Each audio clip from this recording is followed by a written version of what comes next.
다 같이 마태복음 5장 38절의 말씀 같이 합독해 보도록 하겠습니다. 또 눈은 눈으로 이는 이로 갚으라 하였다는 것을 너희가 들었으나. 아멘. 오늘 본문의 말씀, 그들의 생각이 참 틀렸죠. 그러나 그들의 말씀, 그들의 생각을 교정할 때 먼저 이렇게 말을 합니다. 너희가 들었으나 라고 말을 합니다. 또 눈은 눈으로 이는 이로 갚으라 했다는 그 신명기서 말씀, 출애굽기 말씀을 너희가 들었다는 거 나도 알고 있어 라고 예수 먼저 인정이라는 걸 하여 주십니다. 산상수훈의 말씀을 전하실 때 그들은 그 율법을 잘못 해석하였었죠. 그래서 하나씩 하나씩 교정을 하여 주었습니다. 그때마다 예수님께서 너는 틀렸어, 너의 인생은 다 잘못된 것이야 라고 그들의 인생을 부정하지 않았습니다. 들었으나 너희가 알고 있는 그 지식이 있다라는 것을 나도 알고 있어 라고 들었으나 라고 인정을 하여 주셨어요. 우리가 마태복음 5장 21절의 말씀, 분노에 관한 말씀을 전하실 때도 이렇게 말씀하셨습니다. 옛사람에게 말한 바 살인하지 말라, 누구든지 살인하며 심판을 받게 되리라 하였다는 것을 너희가 들었으나. 또한 간음에 관한 말씀을 전하실 때도요, 또 간음하지 말라 했다는 것을 너희가 들었으나. 맹세하지 말라라는 말씀을 전하실 때도요, 너희가 들었으나 라고 그들이 들었던 말씀, 너희가 알고 있는 말씀, 맞아, 너희가 지금 알고 있지. 하지만 알고 있는 그 말씀이 잘못된 것이야. 이거는 고쳐져야 되고 교정이 되어야 해 라고 말씀하시는 것입니다. 동일하게 우리에게도 말씀합니다. 주님께서 여러분의 신앙에 주님이 도전하실 때가 있어요. 아, 이건 잘못된 거야, 이건 고쳐야 돼, 이것은 바꿔줘야 돼 라고 할 때 지금까지 신앙생활했던 모든 삶을 다 부정하고 외면하고 잘못됐어, 너는 인생이 총체적으로 잘못됐어 라고 말씀하시는 거 아닙니다. 여러분이 부족한 믿음으로 신앙생활을 하고 오셨잖아요.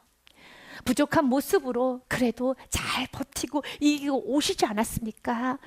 그래서 주님은 여러분의 과거를 다 인정해 주십니다. 그러나 지금 오늘은 이 부분을 고쳐야 돼, 오늘 이 부분은 바꿔줘야 돼, 이 부분은 교정이 되어야 돼 라고 하시는 겁니다. 주님은 여러분의 삶, 인생을 부정하지 않습니다. 인정해 주십니다. 부족한 믿음으로, 그러나 주의 뜻대로 살았던 그 시간, 그 애처로웠던 시간, 그 열심히 살았던 시간을 주님은 다 인정해 주면서 여러분의 초등학교 시절, 여러분의 중학교, 고등학교, 또한 청년의 시간, 그리고 여러분이 잠시 떠났던 그 시간마저도, 그러나 그 시간에서도 하나님을 놓지 않고 거기서도 버티고 있었던 그 시간도 주님은 다 기억하시고 그 순간순간을 부정하지 않으시고 인정해 주세요.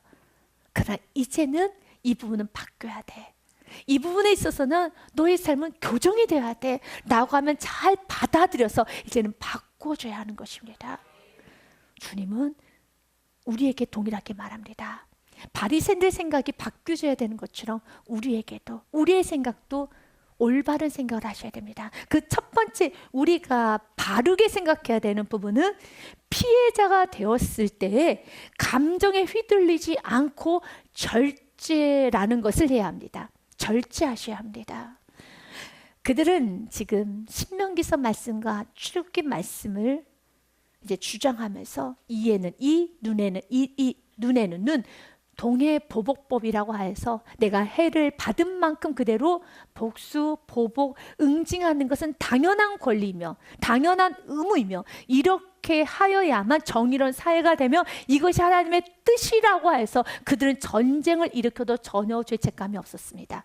당연히 전쟁도 해야 돼. 그들이 나에게 피해를 줬더라면 응징해 줘야 돼. 이것이 하나님의 뜻이야, 이것은 우리의 권리야, 의무야 라고 생각을 했습니다. 그러나 예수님은 그건 잘못된 생각이야 라고 말합니다. 출애굽기 말씀과 신명기서 말씀에 보면은 성경에 실제적으로 이런 말씀이 기록이 되어 있습니다. 그러나 다른 해가 있으면 갑되 생명은 생명으로, 눈은 눈으로, 이는 이로, 손은 손으로, 발은 발로, 된 것은 된 것으로, 상하게 한 것은 상함으로, 때린 것은 때림으로 갚을지니라 라고 하면서 그들은 보복하는 것을 당연하게 생각했습니다. 하나님의 뜻이라고 생각했습니다. 신명기서 말씀에도 기록이 되어 있습니다. 19장 말씀 보니 그가 그의 형제에게 행하려고 꾀한 그대로 그에게 행하여 너희 중에서 악을 제하라.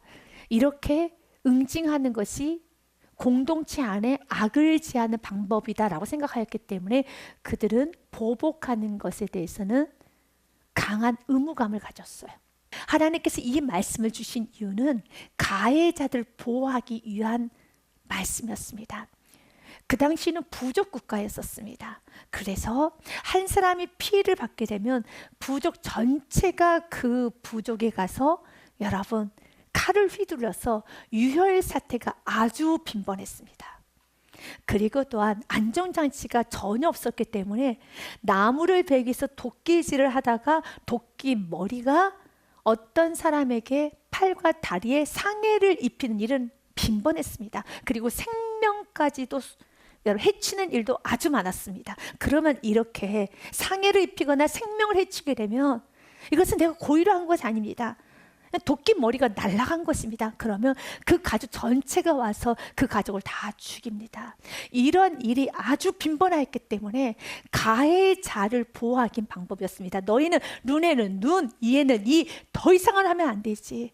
어떻게 한 사람이 해를 입었다고 부족 전체를 불살라버려. 그건 안 되지. 실제적으로 창세기 말씀 34장의 말씀에 보면 야곱의 집 안에서도 이런 일이 일어났습니다. 야곱의 딸이었던 디나가 세겜 땅에 놀러 갔다가 하몰의 아들인 바로 세겜에 의하여서 이제 강간을 당하게 됩니다. 그 강간 당했던 소식을 이제 야곱의 형제들이 듣자 엄청나게 분노하며 죽이겠다. 내가 저 세겜 족속들을 죽이겠다라고 합니다. 무척이나 화나는 일이죠. 아주 크게 잘못된 일이죠. 여러분 죽이고 싶을 만큼 너무나도 여러분 슬픈 일이겠죠. 그런데 그 당시 세겜의 추장이었던 하몰의 아들이었던 세겜이 디나를 무척이나 사랑해서 야곱의 형제들에게 무릎을 꿇고 싹싹 빌면서 나는 그녀를 사랑합니다. 그녀를 내게 주십시오. 그리고 내가 이 잘못한 부분에 있어서는 충분히 대가를 치르겠습니다. 라고 용서를 구하고 있습니다. 그때 야곱의 형제들이 세겜에게 이렇게 말합니다. 그렇다면 할례를 받지 않는 부족하고는 우리가 같이 결혼이라는 걸 할 수가 없다. 나의 누이를 내어줄 수가 없다.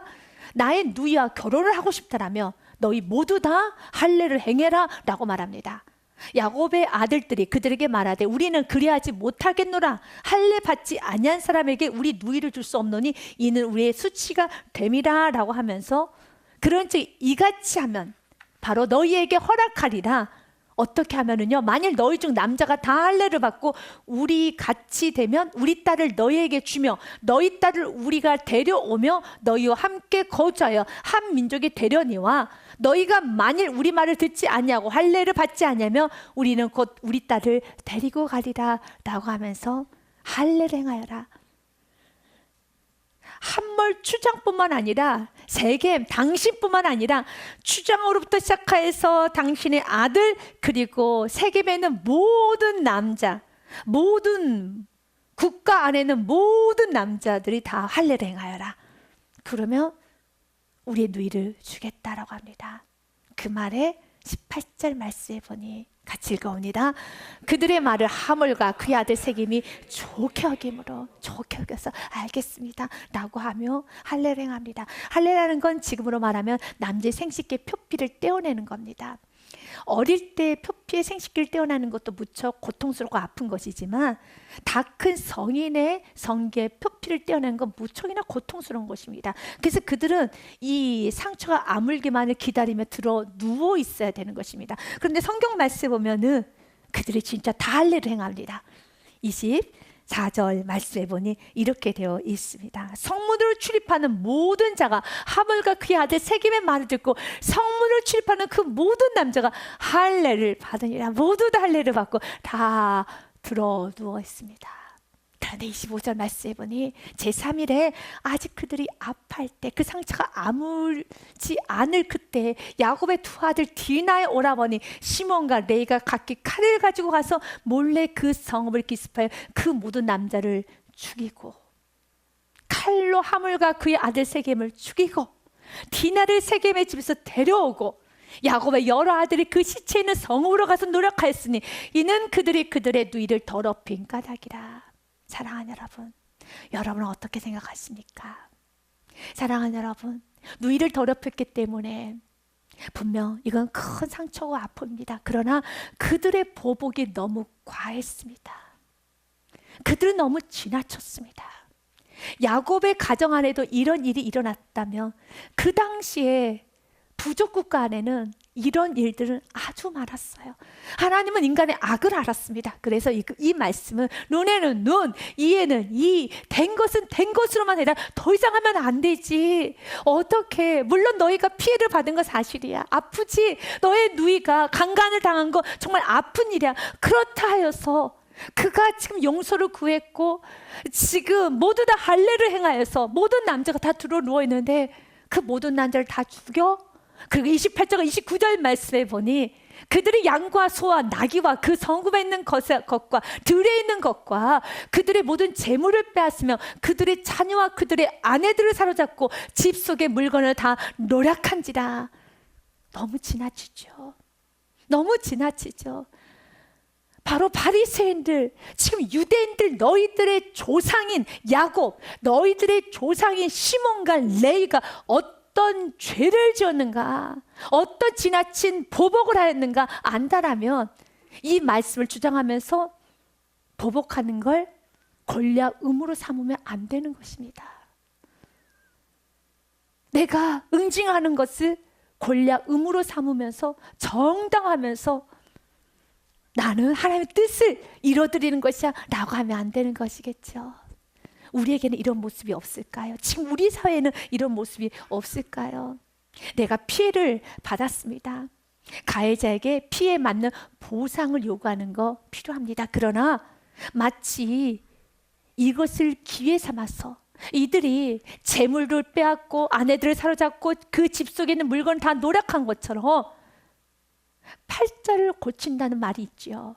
내 삶의 지형을 바꿀 것처럼 내가 과하게 가해자에게 금전적인 요구를 하고 가해자의 가족까지 고통을 주고 과장하고 거짓말을 하고 부풀려서 내가 과하게 요구를 한다면 하나님께서 우리 이 사회에 허락하신 이에는 이, 눈에는 눈 이라는 그 일반 눈초에서 벗어나면 여러분 기억하셔야 될 게 있어요.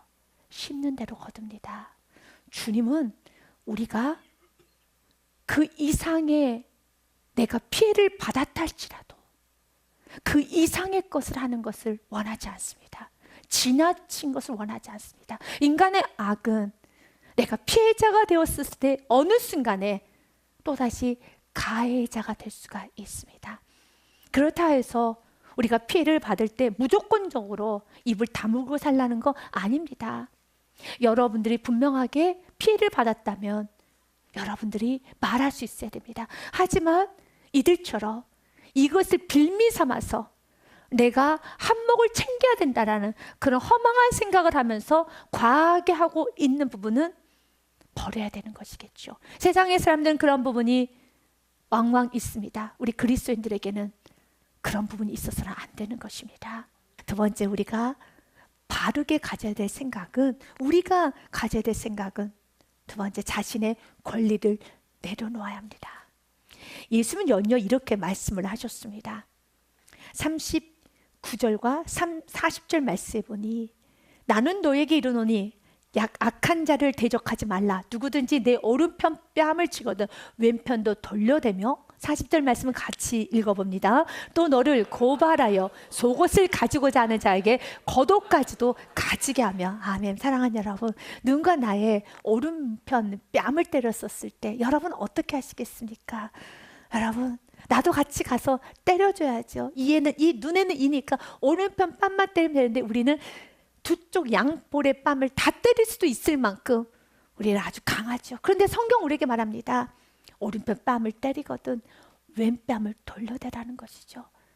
너희가 너희에게 속옷을 달라거든 겉옷을 주라고 합니다. 사랑하는 여러분, 이렇게 사는 것이 가능할까요? 무척 어렵습니다. 그 당시 속옷과 겉옷은 인생에 한 벌씩밖에 없었다고 합니다. 매우 가난했기 때문에 속옷도 지금 우리가 착용하는 속옷과는 좀 다르게 한 통으로 된 속옷이었습니다. 그 속옷 한 벌과 겉옷 한 벌이었습니다. 그리고 겉옷은 속옷에 비하면 훨씬 더 비싼 것이었어요. 그래서 저녁에는 그 겉옷으로 이불을 삼아 덮고 잤습니다. 그래서 출애굽기 말씀해 보면은 너희가 돈이 너무 없어서 이 겉옷을 전당 잡혀야 되는 상황이 되었었을 때 그래도 겉옷만큼은 돌려주어라 라는 말씀이 있어요. 내가 만일 이웃의 옷을 전당 잡았거든 해가 지기 전에 그에게 돌려보내라. 왜냐하면 그것이 유일한 옷이라. 그것이 그의 알몸을 가릴 옷인즉 그가 무엇을 입고 자겠느냐. 그가 내게 부르짖으면 내가 들으리니 나는 자비로운 자임이니라 라고 하면서 겉옷이 유일한 옷이라는 겁니다. 그런데 성경은 오늘 뭐라고 말합니까? 내가 속옷을 달라고 하면 너의 뭐까지도 줘라, 겉옷까지도 주라는 것입니다. 그러면 우린 주님께 이런 질문을 하고 싶습니다. 나는 뭐 입고 자요? 나는 뭐 먹고 살아요? 그래서 그리스도인이 가야 되는 길은 좁은 길이에요. 믿음의 길인 겁니다. 그리스도인들이 가야 되는 길은 넓은 길 아닙니다. 믿음의 길입니다. 속옷을 달라면 겉옷까지 줘야 되고 내 오른뺨을 때리면 왼뺨까지 돌려야 되는 겁니다. 대부분 유대인들은 오른손잡이에요. 그래서 오른뺨을 때린다는 것은 몸 전체를 돌려서 오른뺨을 때리기 전에 때릴 수가 없어요. 그래서 오른손잡이가 오른뺨을 때리기 위해서 손등으로 때려야 되겠죠. 손등으로 때린다는 것은 손바닥으로 때리는 것보다 2배, 5배, 10배 더 큰 모욕감을 주는 겁니다. 이렇게 큰 모욕감을 줬어요. 큰 수치감을 줬어요. 그런데 성경은 말합니다. 이렇게 큰 모욕감을 받았느냐? 너의 왼뺨도 대라는 겁니다. 이것이 말씀의 기준입니다. 여러분 살 수 있습니까? 이렇게 할 수 있습니까? 여러분은 혹시 오른뺨을 맞아본 적은 있습니까? 여러분이 겉옷이 찢겨본 적은 있습니까? 그런데 말씀의 기준을 한다면 말씀의 기준을 가지고 사는 것은 행복의 시작이에요. 왜 그렇죠? 지금 여러분들이 내가 오른뺨을 맞아본 적은 없었지만 내 겉옷이 찢겨본 적은 없었지만 그래도 자존심 상했던 일은 있었죠. 모욕감을 받았던 적도 있었고 수치감도 느꼈던 적도 있었을 것입니다. 저도 그렇습니다. 저도 뺨을 맞아본 적은 없습니다. 제 옷이 찢겨진 본 적도 없습니다. 그러나 자존심 상했던 일도 있었고 모욕감을 느꼈던 것도 있었습니다. 하지만 그 뺨을 맞았던 것과 비교를 해보면 작지요. 그런데 성경은 말합니다. 너희가 뺨을 맞았던 것보다 더 큰 수치감과 모욕감을 가져도 성경의 기준은 왼뺨을 돌려대는 게 기준이라면 내가 그 정도의 수치감과 그 정도의 모욕감과 그 정도의 자존심 상한 일을 겪지도 않았음에도 불구하고 내가 그것에 따른 분노와 자존심을 무척이나 상하고 있다 한다면 나는 지금 자존심 상해야 될 일이 아니라 지금 별것도 아닌데 내 오른뺨을 때린 것도 아니고 내 겉옷을 찢은 것도 아닌데 직장 상사가 이런 말 좀 했다고 내 아내가 나의 남편이 나의 자녀가 또 우리 이웃이 나에게 이렇게 좀 무례하게 했다고 이것을 크게 확대하고 해석해서 내가 이렇게 신앙을 놔버리는 것은 이것은 내가 깊이 회개해야 될 문제지. 오히려 마음 안에 더 분노하고 섭섭한 것이 아니라 말씀의 기준을 알면 하나님 앞에 울게 돼요. 참 죄송합니다 하게 되는 것이죠. 사랑하는 여러분, 우리는 권리를 포기하는 겁니다. 세 번째로 우리가 가져야 될 생각, 올바른 생각은 더 많이 베풀고 거절하지 않아야 합니다. 여러분 인생 가운데 싫어 라는 그 못 쓸 단어는 버리시기를 바라겠습니다. 오늘 말씀해 보니 이렇게 되어 있습니다. 41절과 42절 말씀해 보니 또 누구든지 너로 억지로 오리를 가게 하거든 그 사람과 심리를 동행하고 내게 구하는 자에게 주며 내게 꾸고자 하는 자에게 거절하지 말라. 누군가 나에게 우리 같이 걸어가자라고 했었을 때 그가 여러분에게 시간을 요구하는 것이죠.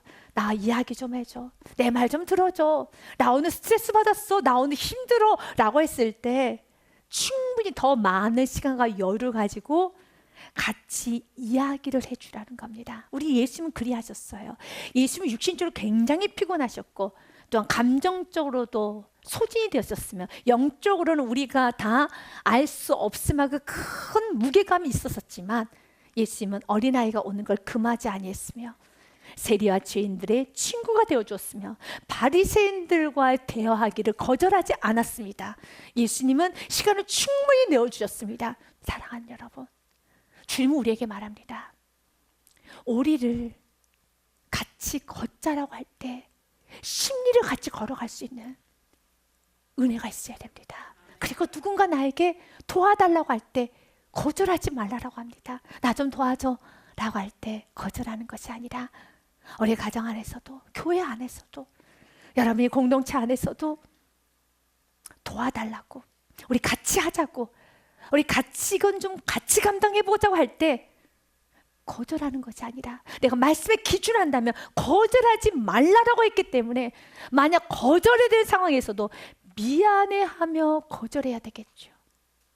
우리를 가자고 요구했었을 때 심리를 가야 된다는 그 말씀의 기준을 알고 또한 거절하지 말아야 되는 말씀의 기준을 안다면 오늘 내가 육신이 너무 피곤해서 또한 오늘 내가 삶에 여유가 없어서 같이 걸어갈 수 없고 거절해야 될 때도 차갑게 냉소적으로 거절하지 못하죠. 미안해하는 마음으로 거절하겠죠. 오늘은 내가 조금 어려울 것 같아. 미안해. 정말 미안해.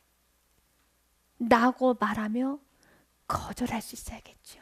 주님은 우리에게 온전함을 요구하지 않습니다. 그러나 이렇게 은혜를 많이 받았음에도 불구하고 끊임없이 오리가 아니라 그 조그만 시간도 양보하지 못하고 누군가 도움을 좀 같이 하자고 했을 때 그렇게 냉소적으로 그렇게 차갑게 거절하고 단절하고 끊어버리면서 매몰차게 하는 그 모든 모습이 이제는 끊어지기 원합니다. 여러분 가정 안에서 어떻게 생활하고 계십니까? 좀 도와달라고 할 때 매몰차게 여러분 다시는 여러분 도움을 요청하지도 못할 정도로 차가운 얼굴과 차가운 눈빛을 하고 있지는 않습니까? 우리의 교회 안에서 서로 어떻게 생활을 하고 있습니까? 여러분 사회 안에서는 또 어떻게 생활하고 있습니까? 세상에서는 자결도 못하면서 거절까지 못하는 사람을 정말 싫어하죠. 우리는 우리 일도 잘해야 되는 겁니다. 그래서 실력도 좋아야 됩니다. 그래 이 기준으로 내일만 하면 안 되는 것이고 도움을 청했었을 때 도와줘야 되는 거 그리스도인의 삶의 기준 맞습니다. 거절하지 않는 거 삶의 기준 맞습니다. 그런데 지금 내 육신이 너무 안 좋아요. 지금 내 사정이 너무 안 좋아요. 그래서 나는 원하지만 하고 싶지만 이렇게 살아야 되는 게 마땅하다는 기준을 알 때 그 거절하는 모습은 그 기준이 분명해지면 거절할 때도 겸손이 흐르겠죠. 미안함이 흐르겠죠. 그래서 말씀을 안다는 건 행복의 시작입니다. 말씀을 알기 시작하면 말씀의 기준대로 살아가기 시작하면은 불평할 것이 없어요. 오히려 미안해하죠. 같이 놀아주지 못한 걸 미안해하고 같이 청소하지 못한 걸 미안해하고 같이 이야기하지 못한 걸 미안해하고 같이 협력해서 일하지 못한 걸 미안해하는 것이지 여러분 그렇게 당당하게 거절을 할 수는 없겠죠. 사랑하는 여러분 주님은 오늘 우리들에게 말합니다.